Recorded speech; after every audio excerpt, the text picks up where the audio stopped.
ప్రతి శివభక్తులకి, శివుణ్ణి నమ్ముకున్న వారికి, శివుణ్ణి ఆరాధించే వారికి, శివుడే నా లోకం అనుకునే వారి ప్రతి ఒక్కరికి శివుడే రక్షణ కవచం. ఇందులో ఎలాంటి సందేహం లేదు. నీ ప్రతి అడుగులో రక్షణ కవచం శంకరుడి మీద నీకున్న భక్తి. ఆ భక్తి ఎప్పుడు నిన్ను నిలబెడుతుందే తప్పించి పడేయదు. మీరందరూ నోట్ చేసుకోవాల్సిన పాయింట్ ఇది. ఆయనకు సాధ్యమైందే ఉంటది గాని ఆయనకు సాధ్యం లేనిది ఏదైనా ఉందా? ఆయన తలుచుకుంటే ఏదైనా చేయగలడు. ఆయన చేయలేని పని అంటుందా? ఏది ఉండదు. శివుడికి అన్ని సాధ్యమే. లోకనాథుడు, భూతనాథుడు, బోలా శంకరుడు, కాశీ విశ్వనాథుడు, ఆయనకి అన్ని సాధ్యమే.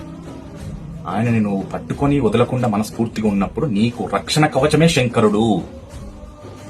అందుకే శివభక్తుడు ప్రతి ఒక్కరూ ఎప్పుడు భయపడాల్సిన అవసరం లేదు. ఎన్నిటికైనా సిద్ధంగా ఉంటాను నిలవడండి. ఆ సిద్ధంగా ఉంటానే సంకల్పం నిన్ను శివుడు ఎక్కడి దాకా తీసుకెళ్తాడు, ఎక్కడి దాకా నిలబెడతాడు. రాసి పెట్టుకోండి ఇది. అదే శివభక్తి మీద ఉన్న నమ్మకం, సంకల్పం. హర హర మహాదేవ శంభో శంకర.